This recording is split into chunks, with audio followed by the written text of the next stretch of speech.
राष्ट्रीय शिक्षा नीति पर सम्मेलन आयोजित होगा। प्रधानमंत्री नरेंद्र मोदी और राष्ट्रपति रामनाथ कोविंद इसको संबोधित करेंगे उद्घाटन सत्र को। क्या कुछ खास होने वाला है, इस पर अधिक जानकारी के लिए मेरे साथ फोन लाइन पर मौजूद है हमारे वरिष्ठ संवाददाता नीरज मेहरा। नीरज जी, आज राष्ट्रीय शिक्षा नीति को लेकर सम्मेलन आयोजित हो रहा है, लेकिन एक और जहां केंद्र सरकार इससे नए आयाम स्थापित होने की बात कर रही है, इसकी उपलब्धियों को गिना रही है, तो वहीं दूसरी ओर विरोधियों के निशाने पर शिक्षा नीति है। जगह जगह इसकी प्रतियां जलाई जा रही है। क्या कहेंगे आप? देखिए, जब भी कोई सरकार कोई नया काम करती है, नया फैसला करती है, तो विरोध होना स्वाभाविक बात है जी।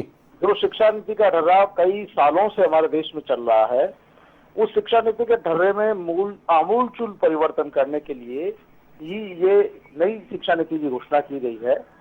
और जब देखिए किसी भी व्यवस्था में बदलाव होता है तो कुछ उसके समर्थक होते हैं, कुछ उसके विरोधी होते हैं जी। तो इसको इसी तरह देखना चाहिए कि हो सकता है जो सरकार ने नई राष्ट्रीय शिक्षा नीति घोषित की है उससे कुछ लोगों को परेशानी का सामना करना पड़ रहा हो, या फिर एक विपक्ष के नाते या फिर कुछ शिक्षाविद अपने आप को समझते हैं जी। वो लोग इसका विरोध कर रहे हैं कि नई शिक्षा नीति से राष्ट्र का नुकसान होगा। लेकिन देखिए, इसमें कई ऐसे प्रावधान रखे गए हैं जिनसे आने वाले समय में ये शिक्षा नीति रोजगार परक आदमियों को बनाएगी। अब तक सिर्फ कागजी कीड़ा जिसको बोलते थे कि वो सिर्फ एक तैयार कर एक ही ढर्रे पे चल रहे थे सब लोग पर, लेकिन अब ये व्यावसायिक परक भी शिक्षा नीति को बनाएगा।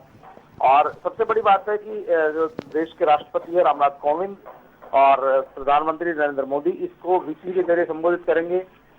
जो प्रदेशों के राज्यपाल है, जो कुलाधिपति भी होते हैं विश्वविद्यालयों के, वो भी इससे जुड़ेंगे, विश्वविद्यालय कुलपति भी इससे जुड़ेंगे, और सभी राज्यों के जो शिक्षा मंत्री है वो भी जुड़ेंगे। और तमाम राज्यों की तरफ से मसौदा मांगा गया था, ड्राफ्ट मांगा गया था, तो सबने अपनी अपनी राय भेजी कि नई राष्ट्रीय शिक्षा नीति में क्या होना चाहिए जी। अब तक जो शिक्षा नीति थी वो अंग्रेजों के जमाने से बनी हुई थी, उसमें समय समय पर परिवर्तन होता गया, कुछ जोड़ दिया गया, कुछ हटा दिया गया। वही था कि साइंस वाला ही MBBS करेगा, मैथ्स वाला जो है इंजीनियरिंग क्षेत्र में जाएगा, आर्ट्स वाला दूसरे वकालत या दूसरे फील्ड में जाएगा। तो ये सब चीजें तरह से चल रहा था। लेकिन अब जो नई राष्ट्रीय शिक्षा नीति आ रही है उसमें बहुत कुछ परिवर्तन मिलेगा जी। उसमें ऐसा है कि आपने BA करना है और 2 साल तक आपने पढ़ाई कर ली है और तीसरा साल नहीं कर पा रहे हैं तो आपको 2 साल की भी डिग्री मिलेगी, और जब आप चाहोगे तीसरे साल का भी आप पास कर सकते हो। ऐसी कई चीजें जो पहले नहीं थी, यानी किसी एक ढर्रे पे चलना ठीक नहीं है। यहाँ राष्ट्रीय शिक्षा नीति में बदलाव हो रहा है, तो इस बदलाव का आने वाले समय में युवाओं को लाभ भी मिलेगा। आपको 9th क्लास से ही ये तय करना है कि आपको किस फील्ड में जाना है या किस तरफ जाना है। जिस तरफ आपका रुझान हो उस विषय में आप इंटरेस्ट होंगे उसमें एडमिशन लेना पड़ेगा। आपसे लग रहा है कि नहीं, मैं सब्जेक्ट को क्लियर नहीं कर पा रहा हूँ, ये विषय मेरी समझ से बाहर है, तो आप उसको परिवर्तन भी कर सकते हैं। पूर्व में यह था कि यदि किसी ने आर्ट्स ले लिया तो वो साइंस में कभी नहीं जा सकता, साइंस ले लिया वो कहीं भी जा सकता था, लेकिन आर्ट्स वाला न कॉमर्स में जा सकता था न साइंस में जा सकता था। लेकिन अब ये आदमी के हाथ में होगा कि वो अगर उसको नहीं जम रहा है तो परिवर्तन कर सकता है, अपनी रुचि के अनुसार उस सब्जेक्ट का अध्ययन कर सकता है। तो बहुत सारे बदलाव इस राष्ट्रीय शिक्षा नीति के माध्यम से होंगे।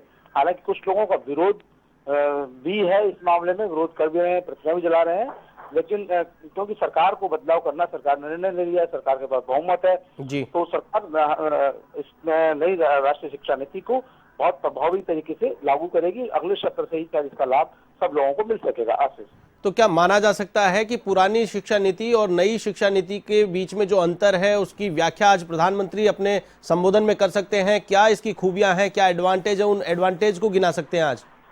बिल्कुल, देखिए प्रधानमंत्री की मन में क्या चल रहा है जी। वो क्या चाहते हैं राष्ट्रीय शिक्षा नीति को लेकर, या उनके अब तक उनके दिमाग में क्या चल रहा था अब तक जो शिक्षा नीति थी इसको लेकर, तमाम बातें। क्योंकि नई राष्ट्रीय शिक्षा नीति लाने का मतलब ये है कि जो पुरानी शिक्षा नीति में जो कमियां थी उनको दूर करना और नए जो प्रयोग है उनको करना, ताकि यूथ को लाभ मिल सके, युवाओं को लाभ मिल सके, बच्चों को लाभ मिल सके, नई शिक्षा नीति को उससे लाभ मिल सके। ये तमाम बातों की व्याख्या ही होगी।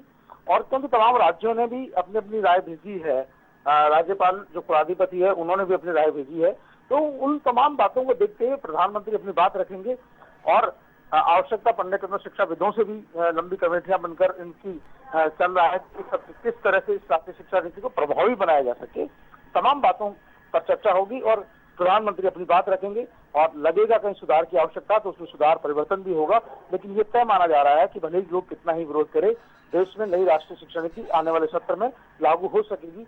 जी जी बिल्कुल। चलिए, तमाम जानकारी के लिए बहुत बहुत शुक्रिया। तो ये थे हमारे वरिष्ठ संवाददाता नीरज मेहरा, जिन्होंने अपडेट दी शिक्षा नीति को लेकर, किस प्रकार से प्रधानमंत्री नरेंद्र मोदी और राष्ट्रपति रामनाथ कोविंद आज अपनी बात रखेंगे।